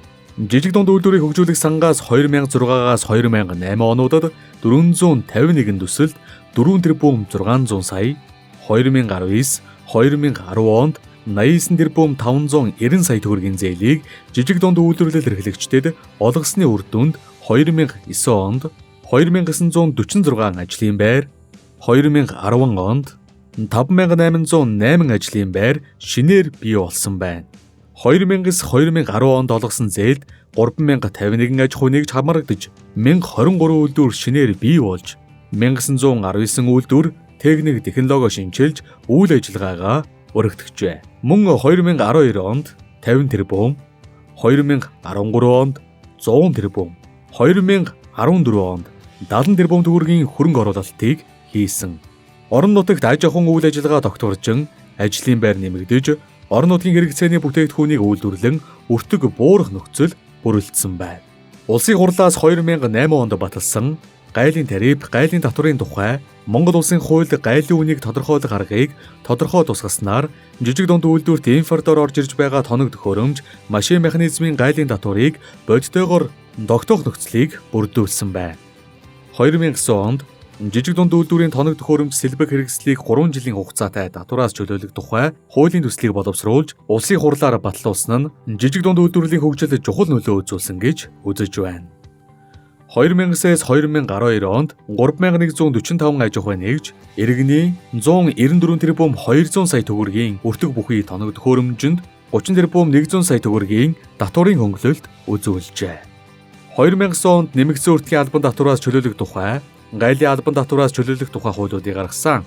Нэмэгдсэн өртгийн болон гайлын албан татварын хөнгөлөлт эдлэг тоног төхөөрөмж, сэлбэр хэрэгслийн жагсаалтыг засгийн газрын 2009 оны 316 дугаар тогтоолоор баталсан. 2011 оны 5 дугаар сарын 1-ний байдлаар жижиг дунд үйлдвэрлэлийн зориулалт бүхий 1062 нэр төрлийн 13 тэрбум 700 сая төгрөгийн гайлын үнэтэй 62078 тоног төхөөрөмж, сэлбэр хэрэгслийг 686 сая 800 мянган төгрөгийн гайлын албан татвар 1442, 3 сая төгрөгийн нөөтөөс чөлөөсөн нь жижиг дунд үйлдвэрлэл эрхлэгчдийн татварын бодлогоор дэмжиж техник тоног төхөөрөмжөө шинжлэх боломжийг нээлээ. Улсын хурлын 2009 онд баталсан жижиг дунд үйлдвэрлэлийн зориулалт бүхий тоног төхөөрөмж, сэлбэг хэрэгслийг гайлын болон нэмэгдсэн өртгийн албан татвараас чөлөөлөх тухай хуулийн үйлчлэх хугацаа 2012 оны 12 дугаар сарын 31-ний өдөр дуусгар болгосныг 2012 оны 10 дугаар сарын 25-ны өдөр өөрчлөлт оруулж 1 жилээр сунгасан. Засгийн газар 2011 оны 100 дугаар тогтоолоор 33 чиглэлийн 789 төрлийн тоног төхөөрөмж сэлбэг хэрэгслийн жагсаалтыг баталсан байсныг нэмэгдүүлэн 2012 оны 193 дугаар тогтоолоор 995 төрлийн тоног төхөөрөмж сэлбэг хэрэгслийн жагсаалтыг батлан хэрэгжүүлж байна. Жижиг дунд үйлдвэрлэл эрхлэгчдэд дээрх хуулийн дагуу 3145 аж ахуй нэгж иргэний 194 тэрбум 200 сая төгрөгийн өртөг бүхий тоног төхөөрөмжөнд 30 тэрбум 100 сая төгрөгийн татварын хөнгөлөлт үзүүлээд байна. Жижиг дунд үйлдвэрийн зар сурталчилгаа, сургалтын зардал, сайн дурын даатгалын хураамж, хэвийн хорогдол, урсгал засварын зардал зэрэг бизнесийн бодит зардлыг татвар ногдуулах орлогоос хасаж тооцох тухай асуудлыг аж ахуй нэгжийн орлогын албан татварын тухай хуульд тусган батлуулсан нь жижиг дунд үйлдвэрлэлүүдэд татварын хөнгөлөлт үзүүлэх чухал алхам болсон гэж үздэг. Улсын хурлаас 2012 оны 2 дугаар сарын 10-ны өдөр баталсан зээлийн батлан даалтын сангийн тухай хуульд барьцаа хөрөнгийн дутагдaltaй жижиг дунд үйлдвэрлэл эрхлэгчдэд тухайн иргэн аж ахуй нэгжийн авах зээлийн 60 хүртэлх хувийг төрөөс батлан даалт гаргахаар заасан нь бичил жижиг дунд үйлдвэрлэл эрхлэгчдийн хувьд нэн чухал зайлшгүй хэрэгтэй шийдвэр болсон билээ. Хуулийг хэрэгжүүлэх ажлын хүрээнд зээлийн батлан даалтын санг үүсгэн байгуулж холбогдох дүрм журмыг боловсруулан баталжээ. Зээлийн батлан даалтын сангийн талаар авах зарим арга хэмжээний тухай засгийн газрын 2012 оны 141 дугаар тогтоолын дагуу 2013 оны 2 дугаар улирлаас үйл ажиллагаагаа явуулж байна. Монгол Улсын засгийн газар жижиг дунд үйлдвэрийг хөгжүүлэх санд 2000-с 2011 онд 260 тэрбум 800 сая төгрөгийн их усүр бүрдүүлэн нийтдээ 5012 төсөлд хөнгөлөлтөө зээл болон санхүүгийн түрээс хэлбэрээр олгосон байна. Үүний үр дүнд 21 мянган гаруй ажлын байр шинээр бий болж 15396 ажлын байр хадгалж 1109 үйлдвэр шинээр байгуулагдаж 3804 үйлдвэр тоног төхөөрөмжөө шинжилсэн байна. Сум хөгжүүлэх сангийн их усүрийг 3 жилийн хугацаатай жилийн 3 хүртэлх хувийн хүүтэйгээр сум өөрөө шийдвэрлэх болсон нь ихээхэн ач холбогдолтой болжээ. 2011 онд сум хөгжүүлэх сангийн 24 тэрбум төгрөгийн их усүр бүхий жилийн 3 хүртэлх хувийн хүүтэй 3 жилийн хугацаатай зээлийг 21 аймгийн 330 сумнад хуваарлан нийт 5094 төслийг шалгаруулан санхүүжүүлснээр 8773 ажлын байр шинээр бий болжээ. 2012 онд энэ сан дахин 24 тэрбум төгрөгийн их усвэр олгосон. 2013 онд мөн ийм хэмжээний их усвэр олгосон байна. 2011-с 2014 он хүртэл сум хөгжүүлэх сангаар дамжуулан нийт 84 тэрбум төгрөгийн санхүүжилтийг орон нутгуудад хуваарлаж 16 тэрбум 639 сая төгрөгийн эргэн төлөлтөөс төвлөрүүлэн нийт 100 тэрбум 639 сая төгрөгийн зээлийг 19206 аж ахуй нэгж эргэнд олгосон байна. 2011-с 2014 оны зээлийн эргэн төлөлтийн байдлыг авч үзэхэд нийт төлөх 106 тэрбум 283 сая төгрөгөөс 33 тэрбум 994 сая төгрөгийг төлж үлдэгдэл 72 тэрбум 288 сая төгрөгийн үлдэгдэлтэй ба зээлийн эргэн төлөлт 32% байна. 2011 онд сум хөгжүүлэх сангийн 24 тэрбум төгрөгийн их усүр бүхий жилийн 3 хүртэлх хувийн хүүтэй 3 жилийн хугацаатай зээлийг 21 аймгийн 330 сумнад хуваарлан нийт 5094 төслийг шалгаруулан санхүүжүүлснээр 8773 ажлын байр шинээр бий болсон үр дүнтэй байна. 2012 онд энэ сан дахин 24 тэрбум төгрөгийн их үүсвэр олгосон. 2013 онд мөн ийм хэмжээний их үүсвэр олгосон байна. Сум хөгжүүлэх сангаас төв өвөр хангай ховд хөвсгөл Дорноговь Завхан Сүхбаатар Сэлэнг аймагуд тус бүр 1 тэрбум 200 саяас 2 тэрбум 100 сая төгрөгийг жижиг дунд үйлдвэрлэлийг дэмжихэд зориулан гаргажээ. Орон нутаг дахь сум хөгжүүлэх сангийн зээл авсан жижиг дунд үйлдвэрүүдийн үйл ажиллагааны чиглэлийг дараах зургаар харуулв. Дээр хүснэгтээс харахад сум хөгжүүлэх сангийн зээлийн 24% нь хөнгөн үйлдвэрийн салбарт, 18% нь мал аж ахуйн салбарт, 14% нь хүнсний үйлдвэрт, 11% нь газар тариалангийн салбарт, 6% нь барилгын салбарт, 5% нь худалдаа үйлчилгээний салбарт зарцуулагджээ. Эндээс боловсруулах чиглэлийн салбарт зарцуулагдсан зээлийн хувь хэмжээ их байгаа нь эцсийн бүтээгдэхүүн үйлдвэрлэж, нэмэн үртгийг орон нутаг шингээх, ажлын байрыг бий болгох зэрэг давуу талыг нөхцөлдүүлжээ гэж дүгнэж болохоор байна. Жижиг дунд үйлдвэрлэгчид бизнес эрхлэхэд эргэлтийн хөрөнгөөр дутагдж, тоног төхөөрөмж худалдан авахд санхүүжилтийн их үүсвэр чухал шаардлагатай байдаг нь харагдаж байна. Сум хөгжүүлэх сангаас төв өвөр хангай, ховд хөвсгөл, Дорноговь Завхан Сүхбаатар Сэлэнг аймагуд тус бүр 1 тэрбум 200 саяас 2 тэрбум 100 сая төгрөгийг жижиг дунд үйлдвэрлэлийг дэмжихэд зориулан гаргажээ. Харин өмнө говь, орхон, хинти, дархан уул, говь сүмбэр аймагуд 103 сая 300 мянгаас 701 сая 500 мянган төгрөгийг зарцуулсан байна. Төрөөс авч хэрэгжүүлсэн арга хэмжээнд жижиг дунд үйлдвэрлэлийг хөгжүүлэх сангаас олгосон зээл хамаарна. Жижиг дунд үйлдвэрлэлийг хөгжүүлэх сангаас 2009 онд 1638 төслийг шалгаруулж зээл олгосон бол 2011 онд 1756 төсөлд, харин 2012 онд энэ тоо 106 болтлоо буурж 2013 оноос дахин өсөх хандлагатай байна. Жижиг дунд үйлдвэрлэгчдэд 2011 онд хамгийн их буюу 177 тэрбум 300 сая төгрөгийн хөнгөлтөө зээлийг олгосон бол 2014 оны байдлаар 143 тэрбум 800 сая төгрөгийн зээлийг олгоод байна. Монгол улсын хэмжээгээр авч үзвэл 2014 оны байдлаар 6196 ажлын байрыг хадгаж 2726 шинэ ажлын байрыг жижиг дунд үйлдвэрлэлийг хөгжүүлэх сангийн хөнгөлтөө зээлээр бий болгосон байна.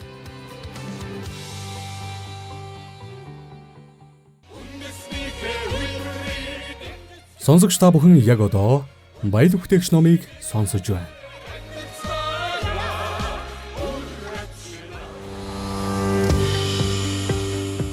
Хоёрын 3 жижиг дунд үйлдвэрийн нийгэм чиглэсэн үйл ажиллагааг төрөөс дэмжсэн бодолгын хэрэгжилт.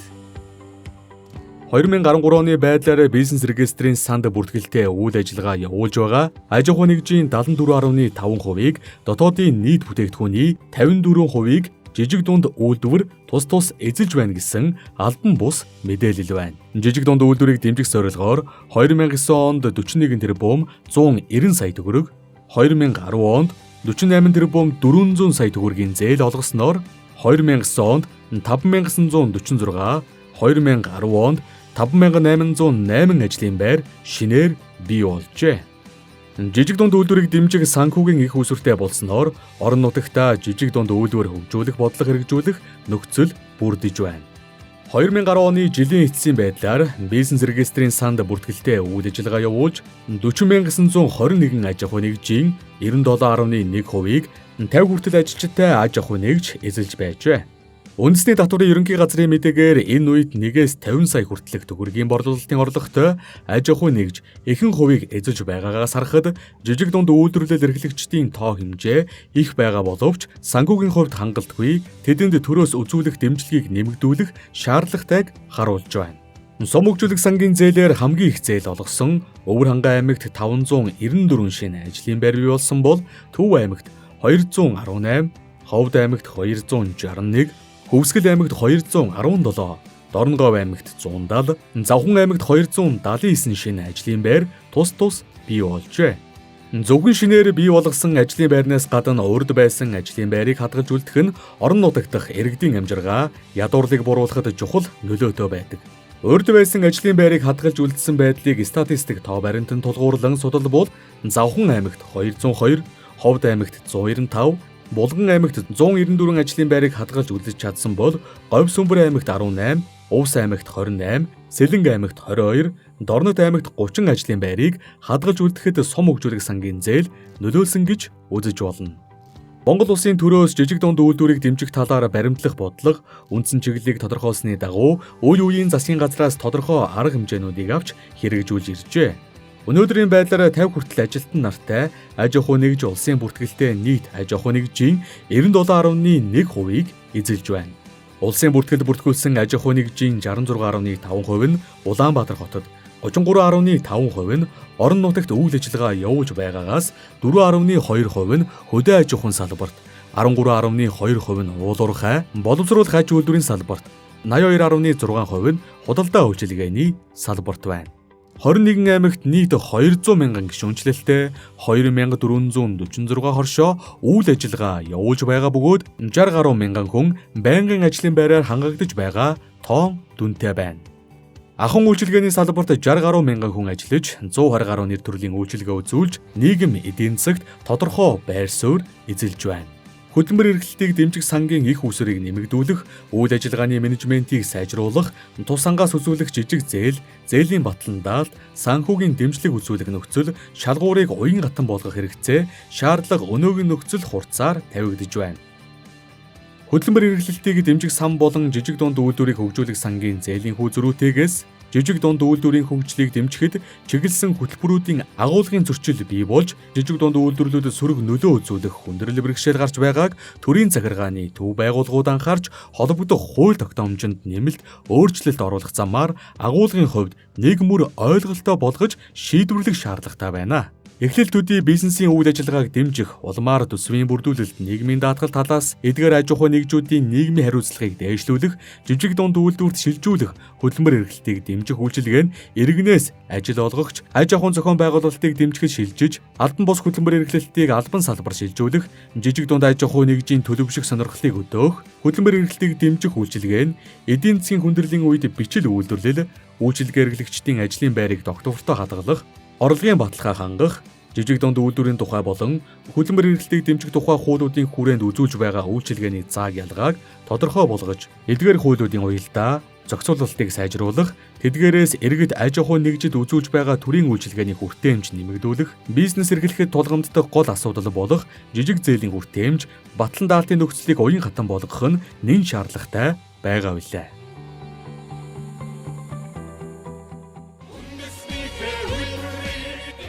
Сонсогч та бүхэн яг одоо баялаг бүтээгч номыг сонсож байна.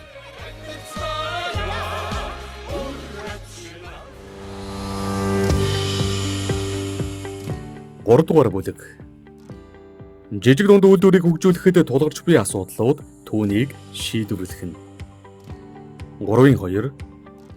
Жижиг дунд үйлдвэрийн тулгамдж буй асуудлууд тэдгээрийг шийдвэрлэх арга зам. Жижиг дунд бизнес эрхлэгчдийн өмнө тулгамдж буй асуудал тэдгээрийг шийдвэрлэх арга замын чиглэлээр 2015 онд баялаг бүтээгчдийг дэмжих төсөл хөтөлбөрийн хүрээнд 2016 онд баялаг бүтээгчдийг дэмжих холбооны үндсэн зорилгын хүрээнд 21 аймаг 9 дүүрэг 95 гаруй сумдад нийт 15600 орчим жижиг дунд бизнес эрхлэгч, бичил бизнес эрхлэгч, урхийн үйлдвэрлэгч иргэдтэй 133 удаагийн уулзалт зөвлөгөөнийг зохион байгуулан уулзаж тэдний санал хүсэлтийг сонссон. Мөн нийслэл болон орон нутгийн 927 жижиг дунд үйлдвэрлэл болон бичил бизнес эрхлэгчдийн ажил байдалтай биечлэн танилцсан билээ. Судалгаанд хамрагдсан жижиг дунд үйлдвэрүүдийг үйл ажиллагааны чиглэлийн хувьд сонгоцсон байдлыг авч үзвэл дээрх жижиг дунд үйлдвэрүүд санхүү эдийн засгийн чадвах үйлдвэрлэл үйл ажиллагааны хувьд төдийлөн бэхжиж чадаагүй байгаа бөгөөд тэдгээрийг улс орны эдийн засгийн хөгжлийн түвшинд илтгэх бие даасан салбар болон бэхжихэд тулгарч буй асуудлууд цөөнгүй байна. Монголын жижиг дунд үйлдвэрлэл эрхлэгчдэд тулгарч буй бэрхшээлийг судлан тодруулж, түүнийг даван туулах арга замыг тодорхойлоход төрийн байгууллагаас гадна энэ чиглэлээр үйл ажиллагаа явуулж буй төрийн бус байгууллагууд чухал үүрэг гүйцэтгэж байна. Түүний нэг нь баялаг бүтээгчдийг дэмжих холбоо юм. Монгол улсад жил бүр 5000 орчим аж ахуй нэгж шинээр бүртгэгдэж, түүний тэн хагасаас илүү хувь нь хасагдж байдаг. Энэ нь бизнес эрхлэгчдийн мэдлэг, чадвар дутмаг, санхүүгийн боломж сул, ашиг орлоготой бизнесийг доктортой эрхлэх боломж муу байгаатай холбоотой байна. Жижиг дунд үйлдвэрийг дэмжих талаар сүүлийн жилүүдэд төрөөс олон чухал арга хэмжээ авч санхүүжилт, зээл, татвар, гайл, хяналт, шалгалт зэрэг төрийн удирдлагын механизмын хөгжилд нааштай нөлөөлөх үйс байдлаар боловсронгүй болгож төгөлдршүүлэх дэвшил ахиц гарч байгаа ч улс орны эдийн засагт жижиг дунд үйлдвэрлэлийн гүйцэтгэх үүрэг байр суурь төдийлөн өсч чадахгүй байна. Үүний нэг гол шалтгаан нь жижиг дунд үйлдвэр эрхлэгчид материалын үйлдвэрлэл явуулах сонирхолгүй, нөгөө талаас үйлдвэрлэл явуулахад олон тооны хүндрэл бэрхшээл бизнес эрхлэгчдэд үүсдэгт оршино. Судалгаагаар тус улсад идэвхтэй үйл ажиллагаа явуулж байгаа нийт жижиг дунд үйлдвэрийн 83% нь худалдаа, үйлчилгээний салбарт үйл ажиллагаа явуулж байгаа бөгөөд үлдсэн 17% нь үйлдвэрлэлийн салбарт үйл ажиллагаа эрхэж байгаа гэсэн үр дүн гарч байна. Төр шинжлэх ухаан, боловсролын байгууллага болон хувийн хөгжлийн хамтын ажиллагаанд түшиглэн дэвшил, техник, технологи, инновац, мэдлэг оюун, их шингэсэн бүтээгдэхүүнийг жижиг дунд үйлдвэрлэлд нэвтрүүлэх тогтолцоог дэмжих, төрийн бодлого тодорхойгүй, ойлгомжгүй байгаагаас жижиг дунд үйлдвэрлэлд эрхлэгчид техник, технологийн хөгжлийн чиг хандлага тэр бүр тодорхойлж чадахгүй хүндрэл гарч байна. Өмнө нь батлан гаргасан төрийн бодлогын эрх зүйн баримт бичгүүд болон судалгааны үндсэн дээр Монгол улсын жижиг дунд үйлдвэрийн хөгжлийн чиг хандлагыг дараах байдлаар тодорхойлж, жижиг дунд үйлдвэрлэлийн өмнө тулгарч буй хүндрэл, бэрхшээлийг арилгах арга замыг төрийн бодлогоор тусгах боломжтой гэж үзлээ. Үүнд экспортын чиг баримжаатай M4-ыг орлох бүтээгдэхүүний үйлдвэрлэл эрхлэх жижиг дунд үйлдвэрлэл. Үйлдвэрлэл технологийн парк дагсан жижиг дунд үйлдвэрлэл. Эрчимдсэн мал аж ахуй буюу фермерийн аж ахуй. Том үйлдвэрүүдийн бүтээгдэхүүний эд ангийг үйлдвэрлэгч, түүхэн эдийг бэлтгэн нийлүүлэгч, хангагч аж ахуй нэгжүүд. Кластерын жижиг дунд үйлдвэрлэл. Өрхийн үйлдвэрлэл суурилсан бичил үйлдвэрлэл эрхлэх, нийтийн ахуйн, үсчин, зурагчин, оёдол, хийм цэвэрлэгээ гэх мэт үйлчилгээ эрхлэх жижиг дунд үйлдвэрлэл. Мал аж ахуйн гаралтай түүхэн эд боловсруулах үйлдвэрлэл эрхлэх жижиг дунд үйлдвэрлэл. Газар тариалангийн үйлдвэрлэл эрхлэх жижиг дунд үйлдвэрлэл. Барилгын засвар, барилгын материалын үйлдвэрлэл эрхлэх жижиг дунд үйлдвэрлэл. Машин механизм, тоног төхөөрөмжийн засвар үйлчилгээний жижиг дунд үйлдвэрлэл. Био болон нано технологи, электроник, мэдээллийн технологи зэрэг мэдлэг оюун ихээр шингэсэн олон улсын зах зээлд гарч өрсөлдөх чадвартай өндөр технологийн бүтээгдэхүүний үйлдвэрлэл эрхлэх жижиг дунд үйлдвэрлэл. Дээр дурдсан нөхцөл байдлыг харгалзан жижиг дунд үйлдвэрлэлийг дэмжих төрийн бодлогын хэрэгжилтийг сайжруулахын тулд жижиг дунд үйлдвэрлэл эрхлэгчдийн бизнесийг үр дүнтэй болгох, тэдний өмнө тулгарч буй асуудлыг шийдвэрлэх нэг арга зам нь дараах дэд системүүдийг бий болгож хөгжүүлэх явдал юм. Үүнд бизнес сургалт, судалгааны цог систем, жижиг дунд үйлдвэрийн ажилчдыг сургах, мэрэгшүүлэх дэд систем, жижиг дунд үйлдвэрүүдэд дэмжлэг үзүүлэх, зөвлөх үйлчилгээ үзүүлэх дэд систем, хууль эрх зүй, маркетингийн, нэгтлэн бодлого бүртгэлийн, техник технологийн, судалгаа шинжилгээний дэмжлэг, зөвлөх үйлчилгээ үзүүлэх төрөлжсөн тусгайлсан нэгж байгууллагууд гэх мэт. Жижиг дунд үйлдвэрлэлийг дэмжих сангуудын сүлжээ, лизингийн сангууд, хэд хэдэн жижиг дунд үйлдвэр эсвэл нэг төрлийн үйл ажиллагааг төрөлжүүлэн хамтарч ажиллах хоршоо, холбоодын зохицол. Жижиг дунд үйлдвэрүүд томоохон аж ахуй нэгжүүдтэй хоршин ажиллах, тэдэнд бараа бүтээгдэхүүн нийлүүлэх, өндөр технологийн судалгаа, зохион бүтээлд, туршилтын байгууллагуудын нэгдэл бүхий технологийн парк, банкны зээлийн бүтээгдэхүүний үйлчилгээний дэд систем, жижиг дунд үйлдвэрийн зээлийн батлан даалтын дэд систем зэрэг.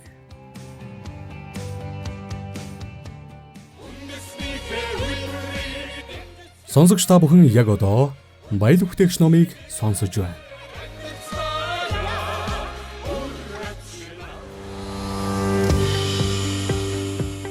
Дүгнэлт.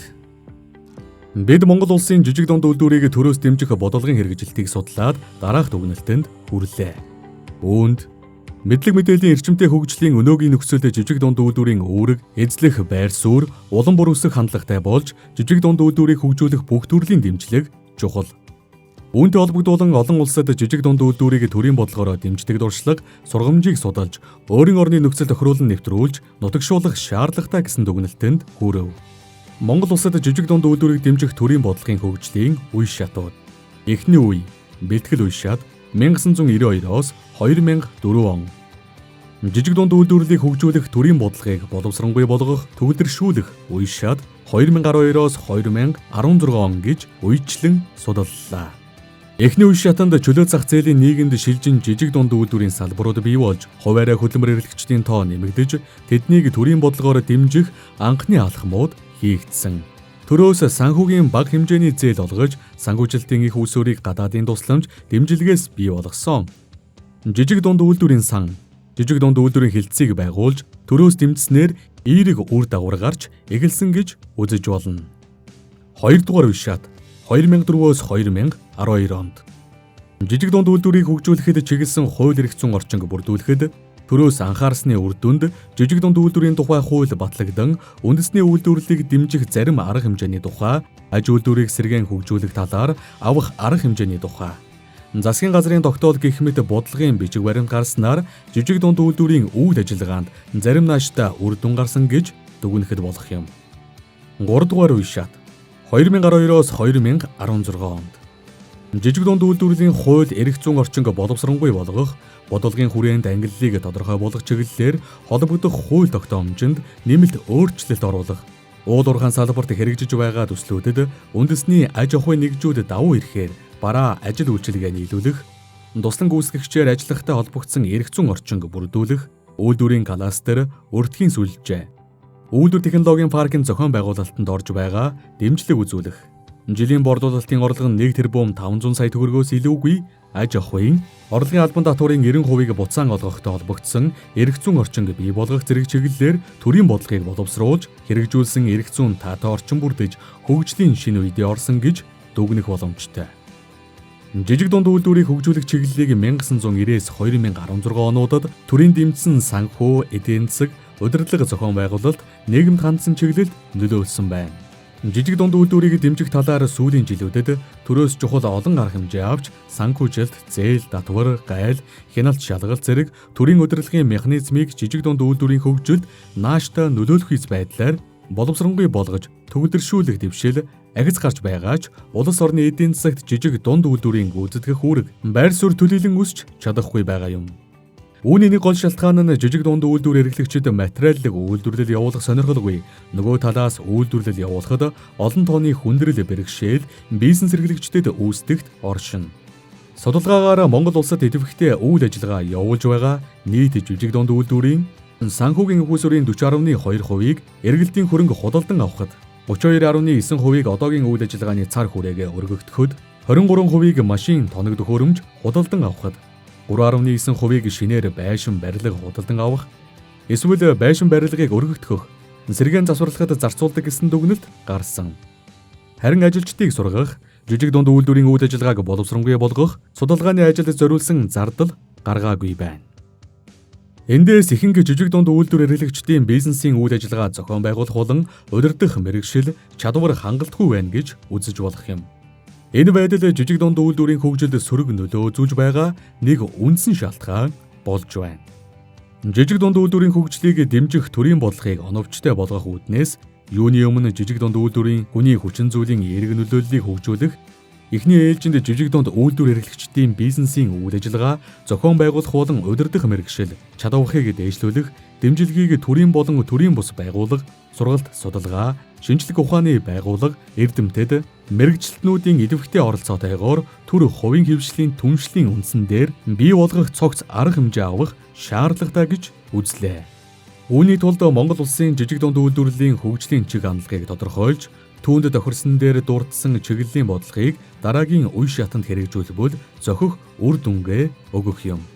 Төр шинжлэх ухаан, боловсролын байгууллага болон хувийн хвшлийн хамтын ажиллагаанд түшиглэн дэвшилт техник, технологи, инновац, мэдлэг оюун их шингэсэн бүтээгдэхүүнийг жижиг дунд үйлдвэрлэлд нэвтрүүлэх тогтолцоог дэмжих, төрийн бодлогыг ойрын үед боловсруулж хэрэгжүүлэх нь жижиг дунд үйлдвэрийн бүтээгдэхүүний дотоод гадаадын зах зээлд өрсөлдөх чадвар бүхий экспортыг дэмжих, импортыг орлох, үйлдвэрлэл үйлчилгээг хөгжүүлэх таатай орчин бүрдэнэ.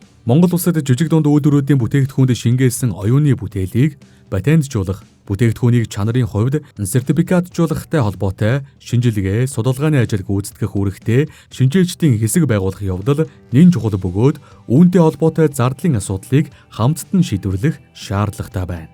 Жижиг дунд үйлдвэрийг дэмжих, төрийн бодлогын хэрэгжилтийг сайжруулах нэг чухал хэрэгсэл нь төрийн үнэн зөв, бодиттой бүртгэл, мэдээллийн нөөц болно. Гэвч одоогоор ийм бүртгэл мэдээллийн нөөц бүрдээгүй, төрийн захиргааны төв байгууллага бүр өөрийн мэдээллийн сантай хэдий ч тэдгээрийн тоо өгөгдөл зөрүүтэй, төрийн бодлогын хэрэгжилтийг үнэн бодиттой үнэлж дүгнэх боломжгүй байгаагаас төрийн бодлогын хэрэгжилт жигд хүртээмжтэй бөгөөд нэн шаардлагатай жижиг дунд үйлдвэрлэлд тэр бүр хүрч чадахгүй байна. Үүнээс үүдэн төрийн бодлогын хэрэгжилтийн талаарх эргэх холбоо үүсч хяналт хариуцлагын тогтолцоо алдагдсан ноцтой хүндрэл бий болжээ. Өнөөгийн байдлаар жижиг дунд үйлдвэрийн талаар статистикийн мэдээлэл дутагдaltaй, улс орныг бүхэлдэн болон аймаг орон нутгийн хэмжээний энэ чиглэлийн статистикийн мэдээлэл байхгүй байна. Жижиг дунд үйлдвэрүүдэд холбогдох өргөн хүрээтэй судалгаа хийх, мэдээллийн бааз, өгөгдлийн сан байхгүй байгаагаас жигд дунд үйлдвэрийн үйл ажиллагааг статистик ба динамик байдлаар судлах боломж хязгаарлагдмал байна. Энэ нь төрийн бодлогын хэрэгжилтийн хяналт шалгалтыг оновчтой, үр дүнтэй болгох, зээл авах шалгуурыг багасгах, орон нутагт жижиг дунд үйлдвэрлэлийн үйл ажиллагааг төрөөс дэмжих бодлогыг хэрэгжүүлэхэд сөрөг нөлөө үзүүлж байна. Жижиг дунд үйлдвэрийн салбар нь хамгийн их эрсдэлтэй эмзэг салбарын нэг учраас эрсдлийн үнэлгээг байнга хийлэгдэг. Эрсдлийн даатгалд хамруулдаг тогтолцоог бий болгож хөгжүүлэх шаардлагатай гэдгийг судалгааны үр дүн харууллаа. Түүнчлэн жижиг дунд үйлдвэрийн бүтээгдэхүүнийг борлуулах зах зээлийн багтаамж бага, зах зээл нь доктортой бус, зүй ёсны монопол болон давамгай байдал, аж ахуй хэрэглэгчийн үйл ажиллагаа болон импортоос шууд хамааралтай байгаа учраас жижиг дунд үйлдвэрлэлийн бүтээгдэхүүний зах зээлийг хамгаалахад төрөөс дэмжлэг үзүүлэх, ажлыг оновчтой, үр дүнтэй болгох шаардлагатай гэж судлаачдын хувьд үзэж байна. Баялаг бүтээгчдийг төрөөс дэмжих бодлогын хэрэгжилтийг судлах явцад цаашид тухайн салбарыг тогтвортой, өсөлттэй байлгахын тулд эрсдлийн даатгалд хамруулдаг тогтолцоог бий болгох, дотоодын зах зээлийг монопол болон импортоос хамгаалах эрх зүйн орчинг бий болгох, төр шинжлэх ухаан, боловсролын байгууллага болон хувийн хвшлийн хамтын ажиллагаанд түшиглэн дэвшилтэт нано технологи, ухаалаг хэрэглээг нэвтрүүлэх, инновац мэдлэг шингэсэн бүтээгдэхүүнийг жижиг дунд үйлдвэрлэлд нутагшуулах, кадастраар хөгжүүлэх тогтолцоог бий болгох, төрийн бодлогын хэрэгжилтийг сайжруулах үүднээс бүртгэл мэдээллийн баазыг бий болгох, санхүүгийн факторын үйлчилгээ, тоног төхөөрөмжийн лизинг гэх мэт олон талд судалгааг хийх шаардлагатайг харуулж байна. Өнөөдөр Монгол улсын хөгжлийн үндэс суурь болсон жижиг дунд үйлдвэрлэлийг хөгжүүлэхэд үндэсний онцлогийг харгалзан судалгаанд суурилсан төрийн бодлогоор дэмжих, түүнийг хэрэгжүүлэх менежментийг боловсронгүй болгох явдал нэн чухал байгаа нь судалгаагаар харагдлаа. Даваа баярын жижиг дунд үйлдвэрийг төрөөс дэмжих бодлогын хөгжлийг судалсан сэдвт бизнесийн удирдлагын ухааны докторийн зэрэг хамгаалсан ажлын бүрэн эхийг Монгол улсын төв номын сан, мэдээлэл технологийн үндэсний паркийн шинжилгээ ухааны мэдээллийн сан,